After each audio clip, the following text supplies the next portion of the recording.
The Ivanhoe neighborhood in Kansas City, Missouri, a little more than 6,000 residents. Between Emmanuel Cleaver Boulevard, used to be 47th Street, 31st Street to the north, to the west Paseo, and to the east Prospect. So it's a pretty large area. That had a pretty large gang, drug, and violence problem. There was nothing like having 7, 8, 9 arrests in an 8-hour period coming from this neighborhood. Officer Holly Sticken first patrolled the area 21 years ago. But you know what? After, constant arresting the same person for the same thing over and over and over, and nothing happens, you kind of start, you're not up here anymore. That drive kind of starts going down, and you start kind of feeling defeated a little bit.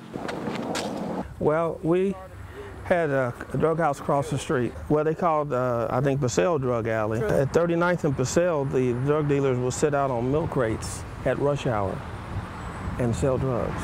We would take them off the streets, and before we knew it, they were right back. Early on, I met with the captain at East Patrol, and I was describing different houses and what problems we were having. And he was aware of all of them. I tell him this address, he said, well, those are the Crips. I told him another address, he said, those are the Bloods. And I told him another address, he said, that's such and such a family. And I said, well, if you know and I know, why are they still there? And he said, because we don't know who our friends are in that neighborhood.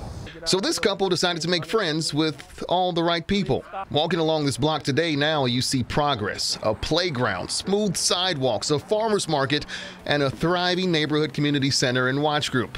And whatever they're doing, it seems to be working. Over the last 30 years, crime has gone down. And over the last 5 years, burglaries, drug arrests, weapons charges have really gone down. How does it make you feel to know that I played a part in this? You know what? There are some days that I hear something good and I stand up at my desk and I'm like, yes, something has happened that's good. Yes. All right, so we'll take a closer look at just how the Youngs were able to transform Ivanhoe and why police say it could be a blueprint for all neighborhoods. Watch tonight at 10. And we'd like to hear your stories as well about how you or your neighbors are tackling crime where you live. So contact us. We have an email address right there on your screen, savekc@kshb.com.